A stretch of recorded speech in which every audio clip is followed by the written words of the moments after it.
It is an honor and a pleasure for me to introduce a very versatile artist all the way from Los Angeles, USA.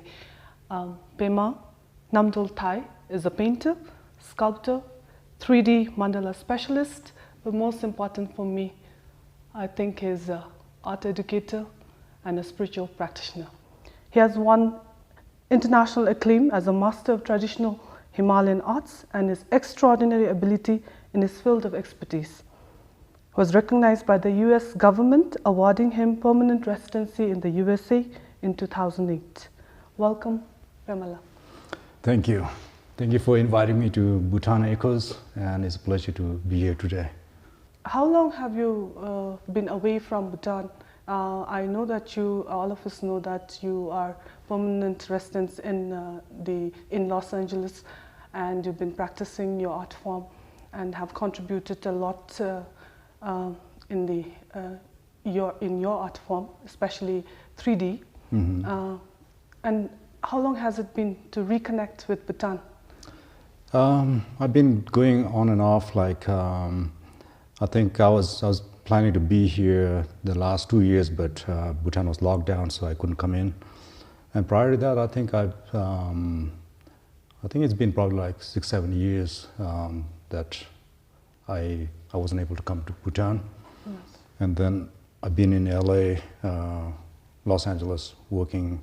I have my studio there, but then I also travel around because of the nature of my work, and because I've got projects in different countries, and so I don't reside full-time there, but I'm having to travel. Nice. So now it's a great privilege to be here back in Bhutan, and every time I come to Bhutan, when the airplane lands in the Paro Valley, and I just go like, oh my God, because when I look outside the window, everything is so clear, and it's like almost like watching an HGTV. Yes. So pristine and clean.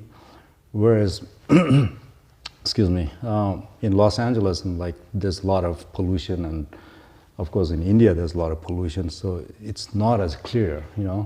Even the sound is so pristine here, so I feel like my body's being cleansed while I'm here in Bhutan. Yes. And of course the food and everything. The food. Yeah. So you've missed out on the food as well, and the air. Oh man, big time. Starting from suja to emadasi, and I mean we try and make emadasi over there, but again it's not like it's not there, not the same. It has to be on this soil, So yeah, I miss it very much. So I'm here for a short time, and yeah. I hope you're getting some relaxed time, because you've been busy and traveling. And while you travel, is it for work or usually or for leisure? Most of the time it's work, Yes.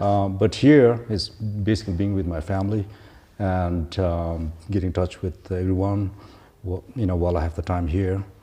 And but then rest of my travel is all related work. And so I actually didn't have a vacation for maybe the last 15 years maybe.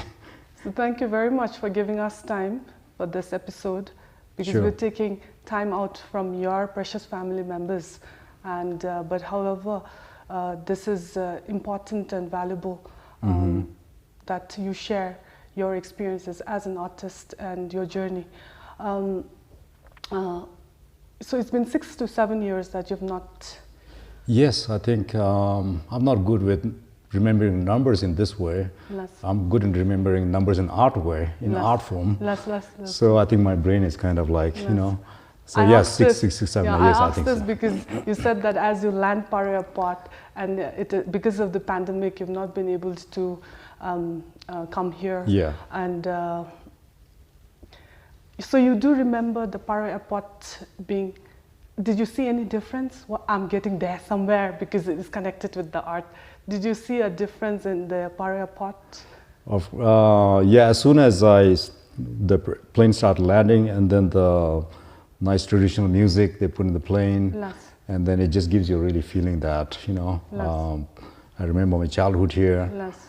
And yeah, there's a kind of organic feeling, you know, Yes. coming back into the country. Nice. And When you entered the airport, did you see some of? oh yeah, I mean now it's like recently, you know, it's renovated, and then I particularly like the architectural part Yes. in the middle of the airport, you know, Yes. with the zong and all that. That's one thing that you will never find anywhere in the world. Nowhere, no lie. Nowhere, yeah. Because you've traveled a lot and you've seen a lot of the belt, the Yes. baggage claim, Yeah. the belt running around. But this is something that is done beautiful. And I Beautiful. must add here, take this opportunity that this has been a work of VAST Bhutan's young artist. Oh wow. And it was the vision of His Majesty's Wow. during the pandemic. His vision was that at the time of adversities, we must make the most out of it. So when the airport is closed, so VAST Bhutan and the artists, we really got into working and creating the whole Wow. entire airport as the. Wow. I hope you got to see, because, but I guess in the arrival, the whole airport is a gallery. But in the arrival, most of the people, they are eager to come out. So there are a Yes. lot of photographs and a lot of artworks. That transformation, I don't know whether you saw it or not, but I really do hope when you are departing, Yes. there is, you get to see a whole lot of artworks and appreciate the works of our young artists as well. So I wanted to connect. I'm excited to just let you know that the whole airport was also Wow. converted into a That- gallery during the Yes. because of the pandemic. Now I'd just like to we'll go back to your childhood. I wanted to know, like, how were you as a child? What was it that drew you to art? Well, there's no specific way I can explain it. It was just naturally I was drawn towards art, and then I think in the initial stage, my vision was everything was like kind of like an art form, you know, and every object I see is like I used to gauge between this object to that object and why it has a different shape and whatever the shape is, and then I used to get so fascinated with that, and also with the color scheme. And then even if I see a tree, I look at an art form that oh wow, that's so really beautiful tree, you know. And then so it just kind of naturally kind of drew me in, like, you know, liking towards any kind of shape or object or color. So you were very observant as a little boy. Yes, because you know, I was just drawn into it. Yes. Yeah. And what was it that draws actually? You were fascinated, and what is it that fascinates you about everything around you? It's really the shape, you know, shape. Yes. And if something doesn't have so much a color, it's really the shape. And then it's kind of strange for me that sometimes, like, even as a child, I'll probably dissect the shape, you know. Mm-hmm. And if I see a tree, and then I'll probably dissect the leaves, you know. Mm-hmm. And then I say, oh, okay, the branch is going here, but there's no branch up here, but then that branch is appearing at the top, right? Okay. Then I might be thinking that, okay, so the branch is going to be following inside, because outside it's covered by leaves, you know. Mm-hmm. So then I try to, like, if I see a car, and then I'll probably try and look at the chassis, you know. Mm-hmm. So it's kind of intriguing me, and sometimes, like, I spend a lot of time. It's almost like a meditation or whatever, you know, mm-hmm. In my own kind of world, you know. Mm-hmm. And then I find it interesting, and then some people, they probably see me as like, what is this kid looking at, you know? And I might appear funny, or, you know. So basically the shape, and then if there's I've seen a lot of paintings. That was a little later when I was starting, when I was maybe 13, 14, 15. And I used to see a lot of nice paintings, and then I just get so drawn into those color scheme. So it's just like, it just, pulls me right in. Yeah. So it's your curiosity and your observant nature. Would you call it, I dare say, art really can be a mindfulness practice? Yes, 100%. But that comes a little later, of course. Last. Yeah. So coming to that, when I really see that you have reached a certain level of mastery and deeper insights to your practice itself. Where did this seriousness in you have done your conventional mainstream education as well, but what was it that really, or what or who has been instrumental in the art form that you are in right now, like your practices? My main guide was, like, a spiritual guide was my teacher. Yes. And he's also a Buddhist priest. He's celibate monk, and then he's very calm in nature. Yes. And I saw him when I was growing up, and then he's been my main role model. And even though he was teaching me art, he was so gentle and loving. And yeah, he's been my main role model. And then what draws me in art from inside is, like, at first, of course, like, my interest, like, in the art, whether with color or object, whatever that pulls me in. And then my feeling is, like, then if I'm looking at this bottle, and then, okay, now I know the shape, and then what is this bottle, So it kind of like, I'm questioning, because now, okay, I got this, but now I want to get I want to know a little bit more. So that was kind of like the first beginning stage of the learning the inner quality of every object. So then later I started learning Thangka painting. Nice. From my master. And then, so then I started learning the deity painting and all that. And then that requires tremendous amount of, when you, for instance, if a deity is carrying a vajra, Yes. and then there's a symbolism meaning in that vajra. Yes. And then, so when I try and understand, of course, as a kid, you can't understand every meaning. And then if you understand a little bit, it's like, oh my God, wow, the meaning is just, it's just beyond, So that kind of really pulls me in, And then, of course, there's more deeper meaning, So it was like that.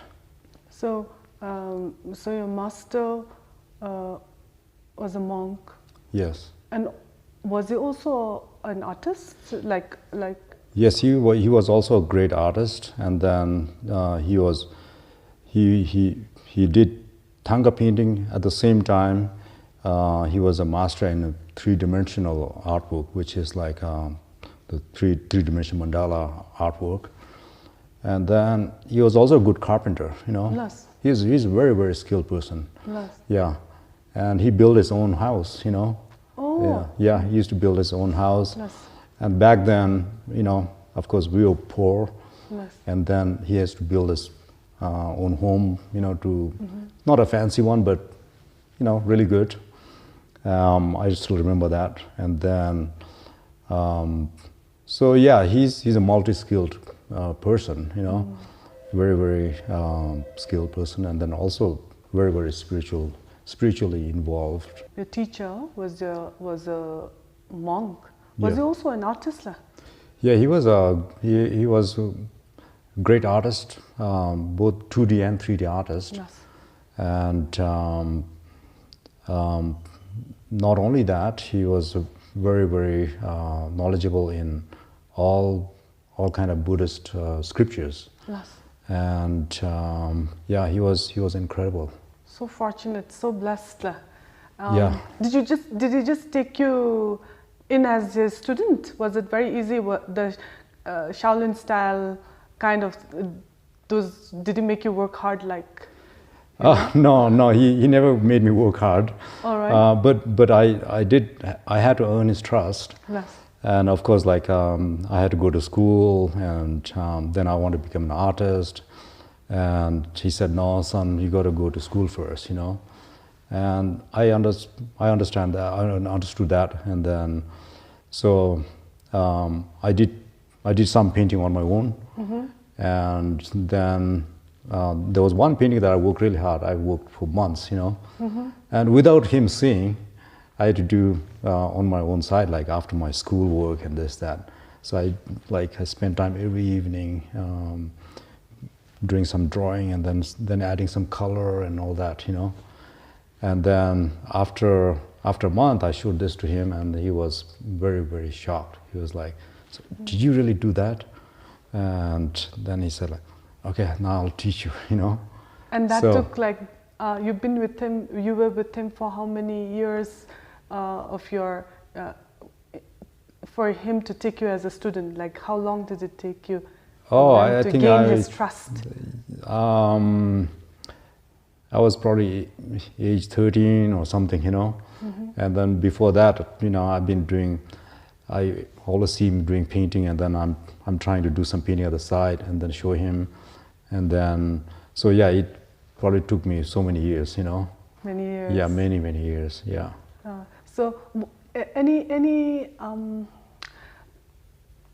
vivid account of when you really felt that he is going to be my master, he is my master? When was that moment? And that was from the very beginning stage. I just wanted, I think that's really karma, you know. And he happened to be my uncle, you know. And then he had all the knowledge that I wanted to learn, you know. And it was very natural. And I just wanted him to teach me something, you know, because I was doing on my own a lot. And then I wanted to do something that is taught, you know. I want him to show me some guideline, you know. So it was very natural. It was effortless, actually. And then he was such a gentle Buddhist master, and who wouldn't want to learn from him, you know?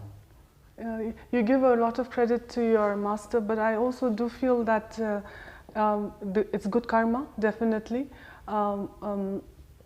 But sometimes even when we are, people say, even if the teacher is right in front of you, if you are not going to soak it in, and he will never see what the teacher can impart. And I see that you made the effort, gained his trust. And having said that, I wanted to get to a question where we tell a lot of our young people, we will see this everywhere, find your passion, then you will get somewhere and you'll be able to do. I wanted to ask you, finding your passion is one thing. What is your take on devotion and discipline? That's one of the key elements that I'm not saying just even artists, but this is from my view. Whatever you want to do in this life, right? You need to have passion, and then you need to have found some kind of path in your life, and then devotion, dedication. That's the major part. And even though like my interest is there, that, I put hell of a time, everything. And as a kid, I didn't have so much of playtime that going around with other kids, because I was dedicated to studying and learning, and I worked so hard. And then I get a lot of questions, people saying that, "Oh, you're so lucky, you know, you're blessed." And I said, there's no luck. You got to earn it. You got to put your hard work. Once you put the hard work and all that, then the luck is shining. Yes. Then you see all the gift coming back to you. So that's my opinion. That's what I, you know. I mentioned this is because we want to find something that you're really passionate about is itself a blessing.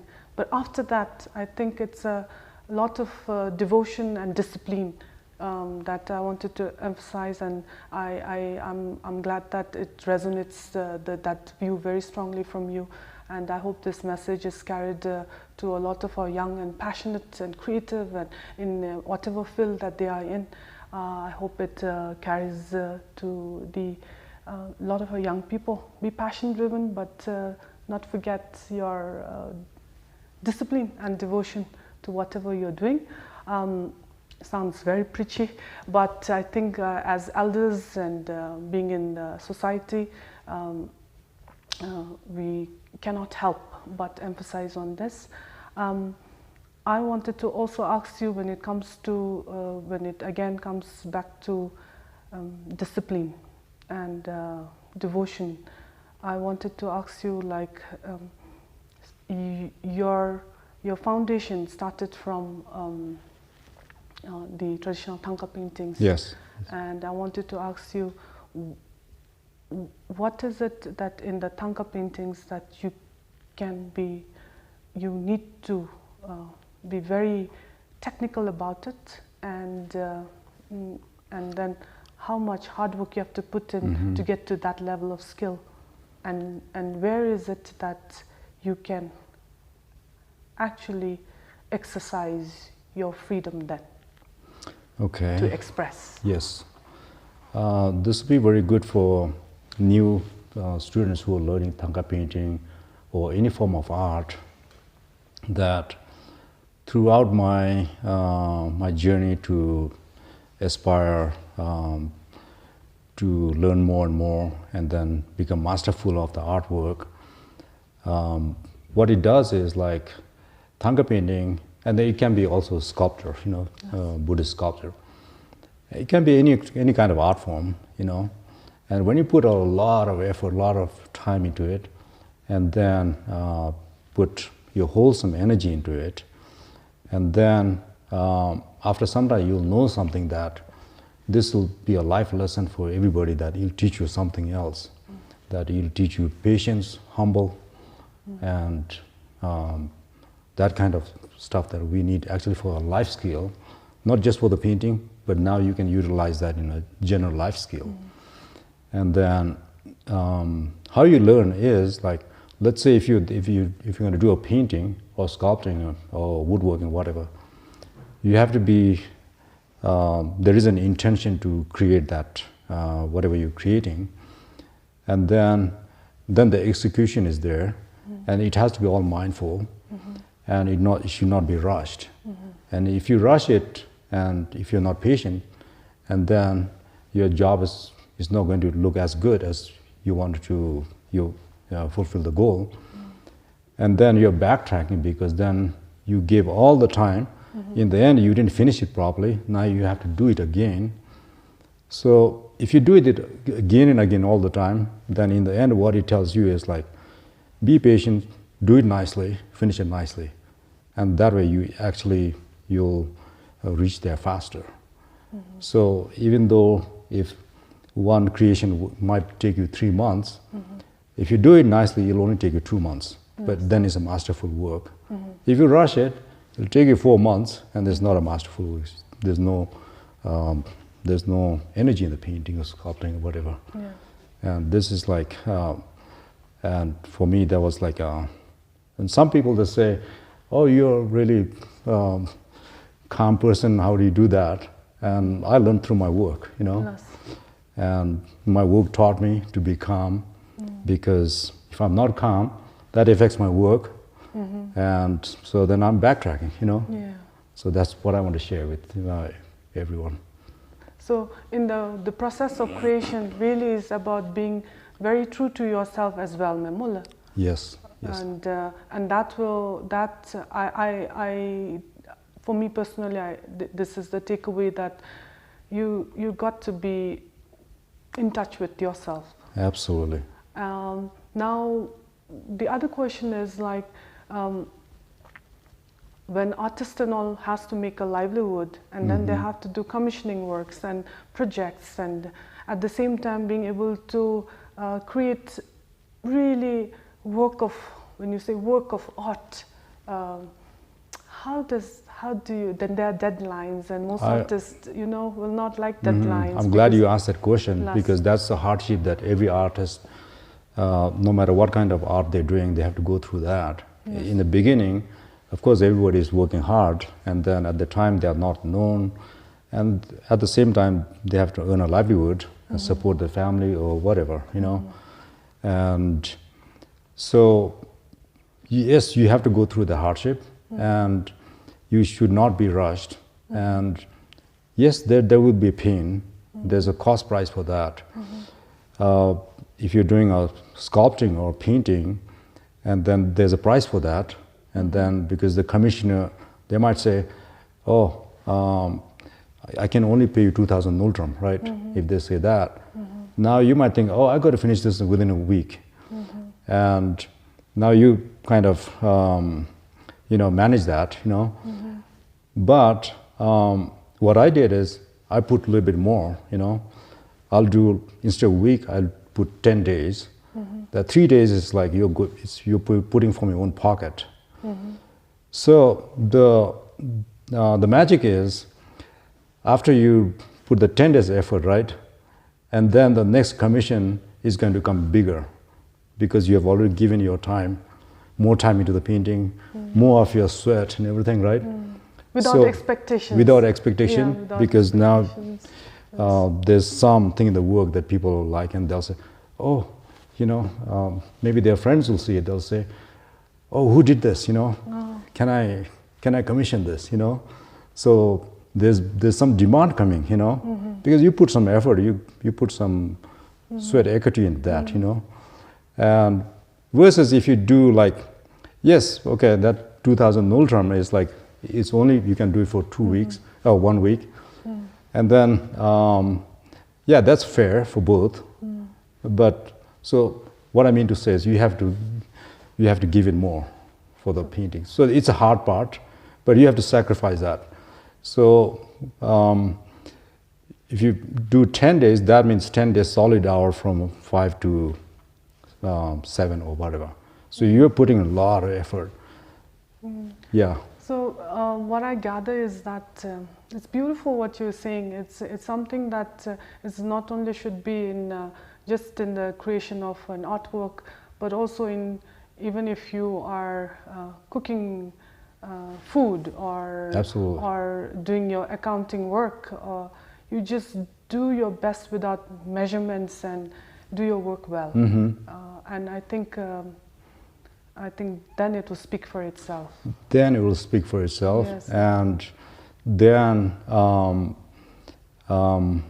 it'll come back. You'll double, you know, you'll double your effort that you put in. Yes. And even, let's say you're commissioned by not a rich person, yes. and he only has that budget, yes. but the amount of appreciation that you'll get from the painting, yes. and it's just like you can't measure it. Yes, like the intangibles really actually touch you more than we artists are quite the fools, no? The intangibles really, yeah. Somebody really appreciating it with a lot of authenticity is more than what monetary gains that will that actually comes your way around, and I think that is what good energy is all about, and how it yes. It boomerangs. So when we talk about this energy, I again am intrigued with your master. You must reveal at the end of this episode who your master was or is. Sure, sure. What was he? Well, when you kept showing your works to him and the process of your learning with him, yes. What was he always looking at, like in you, to bring out? Well, he's a person with very deep insight, and then he's very highly spiritually involved. And I'm sure he's seen that this guy is doing a lot of dedication, you know. So he was really happy with that. And he probably saw that right away, but he didn't want to just give in, saying that, you know, I still have to go through all these challenges and all the hardship, which is good for me. And this is one thing for young people. It's really good to grind out, you know, and don't expect to hand out things to you, you know, giving things to you. If you can earn your own way to do whatever, it's that's a life learning lesson. And so my teacher, even though I'm sure he saw this everything, whatever that I put my effort into, but he also saw that, okay, he will have to you know, get his earn a better karma, you know, through all this training, you know, and let's say Buddhist training, spiritual training too, you know, which I did from him. He taught me all the mundro, you know, did prostration, all that. So it was a rigorous training, and which it's like life changing. So you do mention about your struggles and your challenges, and well, when you reach the peak and you have received awards, was there a moment where you had to be mindful not to let your ego get the best of you? Did these teachings help you stay grounded? If you could share, how did you? Was there any moment where, when you started receiving a lot of attention, and you know, we hear that your paintings were sold at 6, 7, 8 digits US dollars, and we hear that. And but how do you manage? What was it that kept you grounded? Well, it's really good that, you know, I mean, as a kid, I had to go through this rigorous Buddhist training. I'm not saying that I'm in the monk level, you know, but regardless, you know, the mundra was very difficult, and then it's not just doing mundra. You have to be like how much effort you put in the painting, you put the same effort into mundra with the deity visualization, and then when you do the prostration, it's hard enough to do 5,000, and you have to finish 100,000. And when you finish 70,000, when you finish 50,000, there's bigger challenges. And then when you finish 70,000, there's more challenges. And then there's a challenge. Now at that time, there's no physical challenge because you're used to it. It's almost like exercise, you know. But there's a mental challenge then, you know. So you have to go through, regardless, you have to bring the memory back, the dedication back, and keep just doing that. So it kind of mentally, it's spiritually, you'll get so blessed. I'm not trying to toot my own horn, but you know, but this is like since here in Bhutan we are a Buddhist country.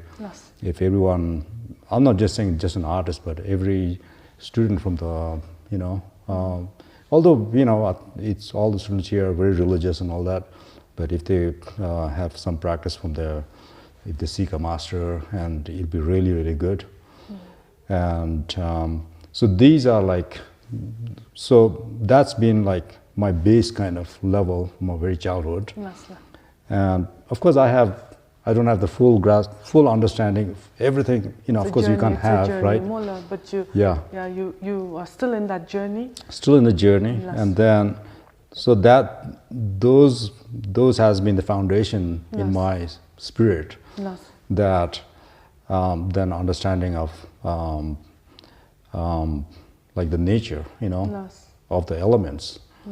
And, you know, no matter who I am, I'm still one part of the element, Yes. and one day it's going to dissolve, right? Yes, all Yeah. an illusion, Yeah. all a part of it, and yes, it's beautiful what you say. Yes, you get a recognition. It is good because then I feel like, oh my God, I'm getting a title here. So that shows that all my hardship has come to fruition. Yes, there is ego stepping in, and then when you sell a painting, and then someone really appreciates, and then if you get a good money for it, and there is ego and attachment there, but it's not going to go to an extreme, Yes. And then versus if you didn't have a base practice, it might take you to a little extreme, Yes. and then but it never takes you to that extreme, and then it always keeps you kind of grounded. So you do give, it's a lot of credit to the practice, the spiritual practice. Yes, 100%. And it will that mindfulness is when you catch yourself that your ego is coming in, and that keeps you grounded. And I guess there's a phrase, I do this mantra every day, every morning. In fact, even when I go to the restroom also, even if anytime that, no hope for praise, no fear of blame, no hope for praise, no fear of blame.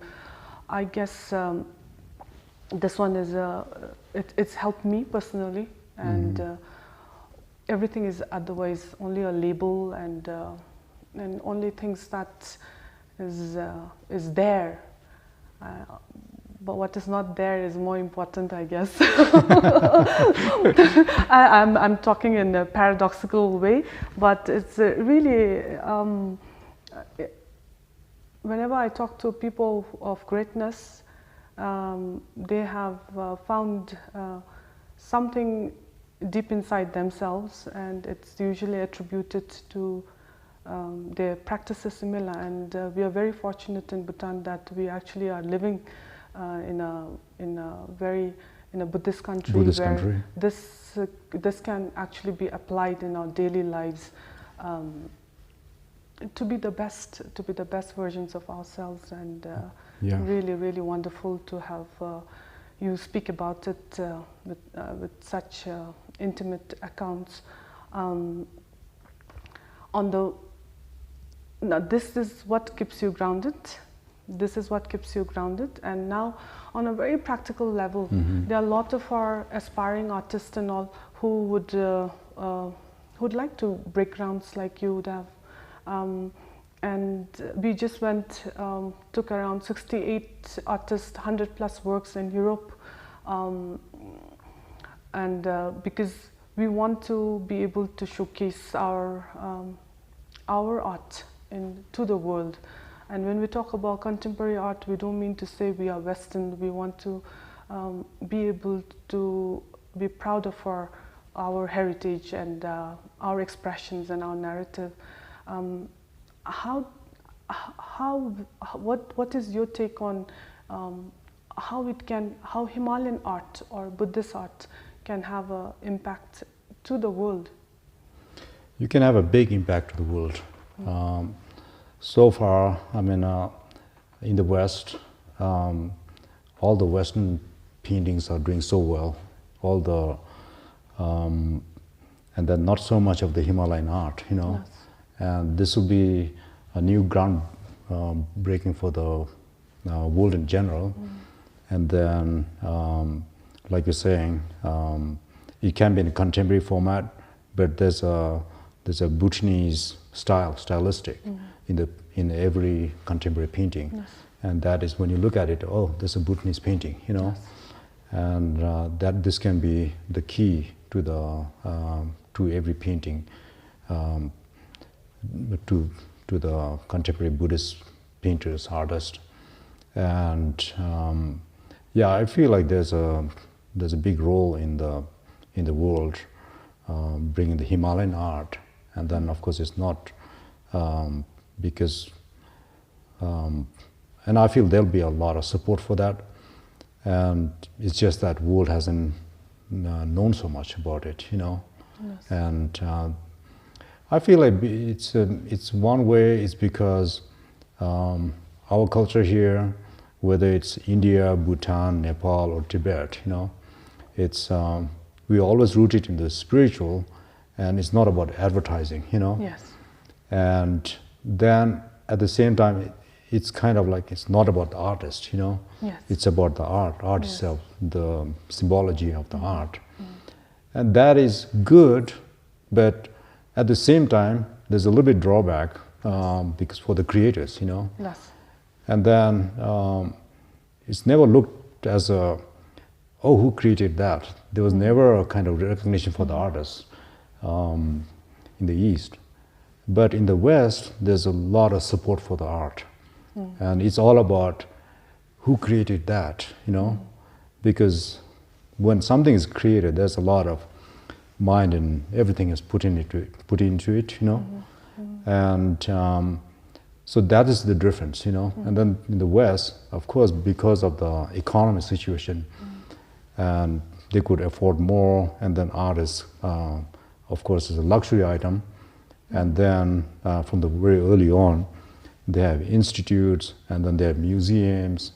Whereas in the East, these are not, it's never like that, Yes. Now slowly we are starting to have museums or galleries. People are starting to build, Yes. But these are the things that promotes the artist, Yes. And that's also one of the things that I want to mention here, that struggling artists, they need to be supported. They need to be supported by the institute. They need to be supported by funders, and then they can put more effort.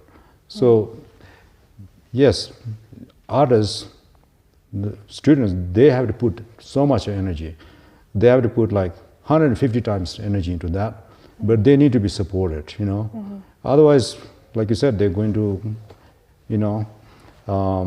because they have to pay bills and all that, I've been asked questions in the West, Yes.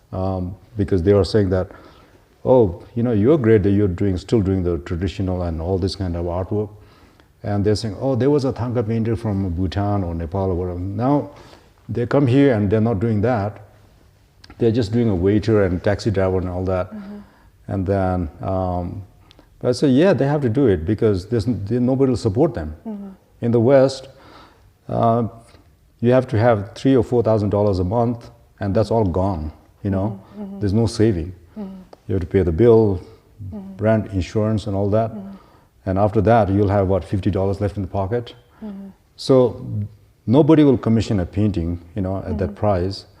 So I said, then you guys will have to support him. Then he will do the painting, Then he doesn't have to go be a waiter, So like that in the East, like, yeah, it's a new thing, but there need to be more support for the artist, and so then there'll probably a new shift in the art in general, traditional art in general, and it can be in such a big way.